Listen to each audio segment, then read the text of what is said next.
Hello and welcome to this Halloween special retrospective look at 10 of the spookiest kids UK TV shows from the 1980s. This is by no means an exhaustive list, it's just 10 of what I think are the creepiest kids TV shows, ranked on a scale from 10, a bit spooky, to 1, scarred for life.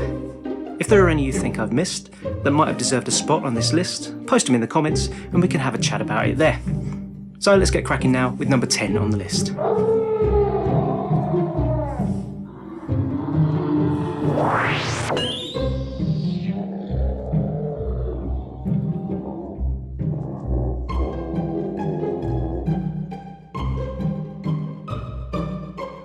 Rentaghost was a rental company hiring out ghosts to the public to perform whatever services they required.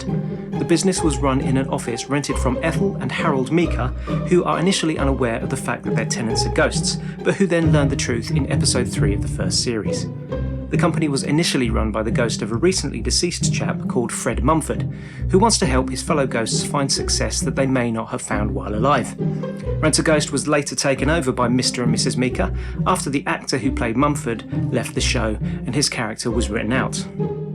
There was a varied roster of recurring characters, a few of which include Timothy Claypole, a 12th century court jester, Hazel the McWitch, a broomstick-riding witch from Scotland, Nadia Popoff, a Dutch hay fever suffering ghost who teleports whenever she sneezes, Dobbin, a pantomime horse brought to life by one of Timothy Claypole's spells, and Adam Painting, a local entrepreneur played by Christopher Biggins who frequently tries to involve the ghosts in his business ventures. The Meekers' neighbours, Rose and Arthur Perkins, also make regular appearances, providing humorous subplots involving them suffering in some way as a result of the antics of the Rentaghost staff.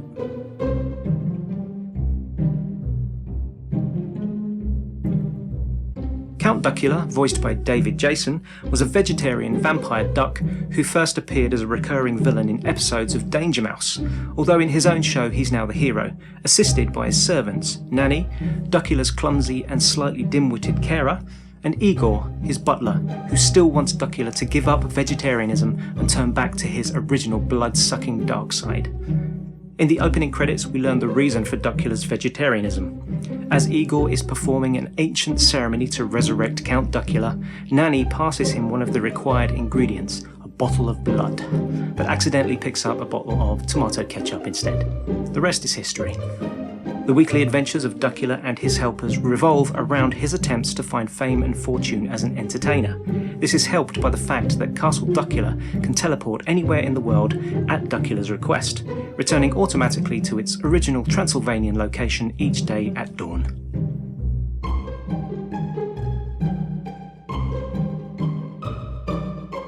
Set in an ancient castle in the dark and nasty regions where nobody goes, the trapdoor tells the story of a group of monsters who serve a mysterious being known only as the Thing Upstairs, who we never see and whose disembodied voice echoes through the castle, issuing commands to his servant monsters, instructing them to provide food and perform general tasks around the castle. Burke is aided by Boney, the Skull, and Drut, a mischievous spider-like creature, whose name incidentally is Turd, spelled backwards. Burke spends his days not only serving the Thing Upstairs, but also dealing with various weird creatures that escape from the mysterious caverns below the trapdoor in the kitchen floor. You'd think they'd keep the trapdoor shut permanently, but unfortunately, most of the food that Burke sends up the dumb waiter lift to the Thing Upstairs is made from the small worm creatures that emerge through the trapdoor from the caverns below. The show was narrated by Willie Rushton, who also provided many of the character voices, and the models and set props were made from plasticine and brought to life using stop-motion animation. Knightmare was a game show based heavily on Dungeons and Dragons. Hosted by Hugo Myatt, who played a Saxon knight called Treguard of Dunshelm, the show featured fantasy castle and dungeon sets, mostly created using computer graphics. A team of 4 kids would take part, one of them donning a helmet that covered their eyes and face and venturing into the various dungeons. The helmeted kid was superimposed over the computer graphic scenes, creating the illusion that they were there as part of the fantasy world.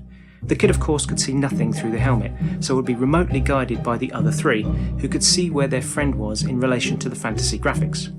Using this setup, the team would work together to solve puzzles and challenges of varying complexities.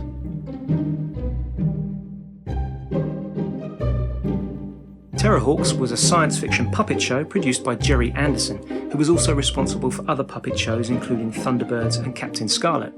This 1983 show was set in the year 2020. An alien attack force led by the hideous Zelda has destroyed a NASA base on Mars and is now threatening Earth.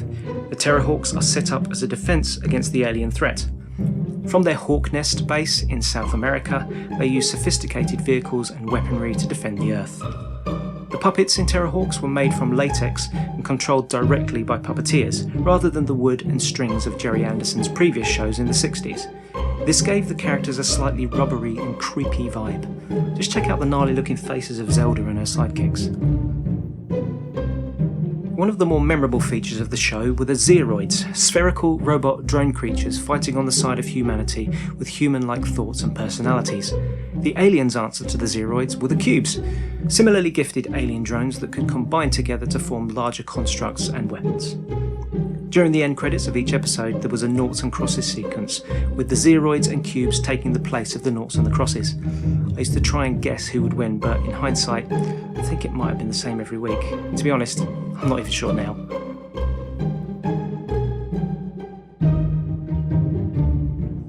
Children of the Dog Star was produced in New Zealand but aired on British TV in 1984. While on holiday at her uncle's farm, Gretchen makes friends with two local kids, Ronnie and Bevis.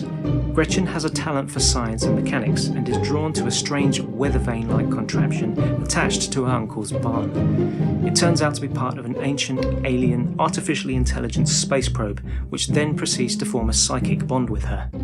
Together with her two new friends, Gretchen discovers more parts of the space probe hidden in plain sight around the community. When they combine the parts, the fully assembled space probe springs to life and allows them to communicate with aliens in the Sirius star system, also known as the Dog Star. These sticky-looking, creepy aliens explain that they sent the probe many years earlier to educate the human race in matters of science, but the mission was abandoned because humans were not yet ready for such information. The show ends with the kids separating the probe's components and burying them at the aliens' request, with a promise that they'll return one day when humanity is ready.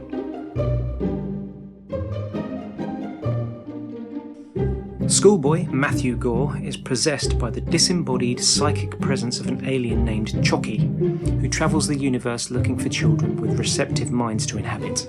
A friendly, playful alien, albeit scarily creepy thanks to the invasive nature of the possession and the spooky atmospheric background music, Chocky enhances the intelligence of the children she possesses as part of a mission to impart advanced technological knowledge. As the 6-part series progresses, Matthew's parents become increasingly worried about their son's sudden prodigious intellectual abilities and his constant mention of his invisible friend, Chocky. In their efforts to seek professional help, a powerful covert agency gets involved, and Matthew ends up being kidnapped for testing. After Matthew is returned home, Chocky decides to abandon her mission and leave the planet, as she realises her influence is endangering Matthew. She reveals herself to Matthew's father in a last farewell and fully explains her purpose for being here and why she must now leave them.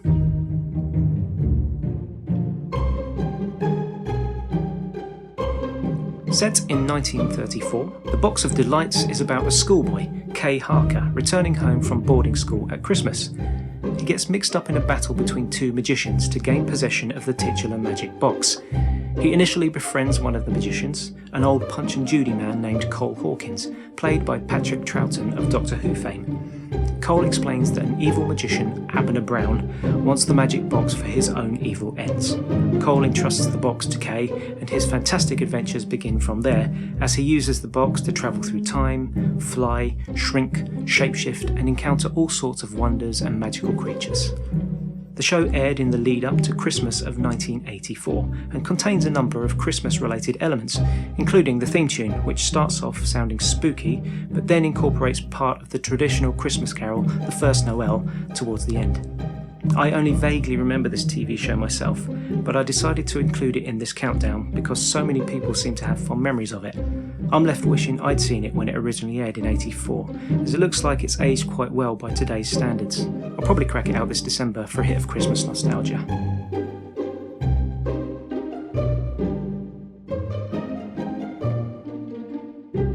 The Boy from Space scared me silly when I was about 7 years old. It was broadcast to children as part of the BBC Schools TV series Look and Read. Brother and sister, Dan and Helen, spot a light falling to Earth in the night sky. When they go to investigate, they come across a young, strange-looking boy in futuristic clothing. He doesn't speak, but only utters creepy, electronic-sounding tweeting noises. I mean, listen to this. They decide to call him Peep Peep because of the sounds he makes. It turns out Peep Peep is being pursued by an older alien who they call the Thin Man, who I think looks a bit like Jeffrey from Rainbow. Over the 10 episodes, they try to protect Peep Peep and his father, who's being held captive by the Thin Man, while solving the mystery of why the aliens are here and how they can help them. A black and white version of this show was originally broadcast in 1971, but was remade in colour in 1980. This is the version I was exposed to as a small child in my school canteen. I remember it vividly. Really, I don't need to say any more about this one. You can see for yourself how unsettling the whole thing is.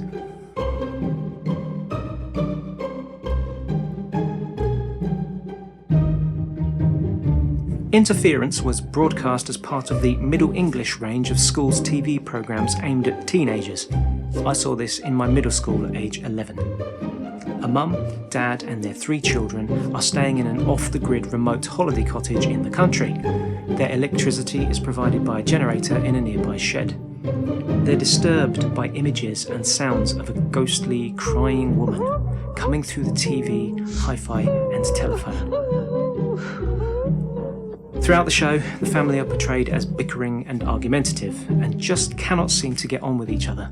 Ultimately, the ghostly apparition disappears after the obnoxious dad leaves, and the mum and kids are left in peace. And we're left assuming that the ghostly interference was somehow caused by the family's discordance.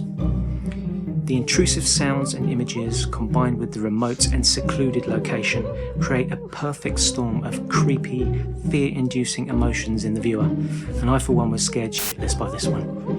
The IMDb website lists this show as horror. Make of that what you will.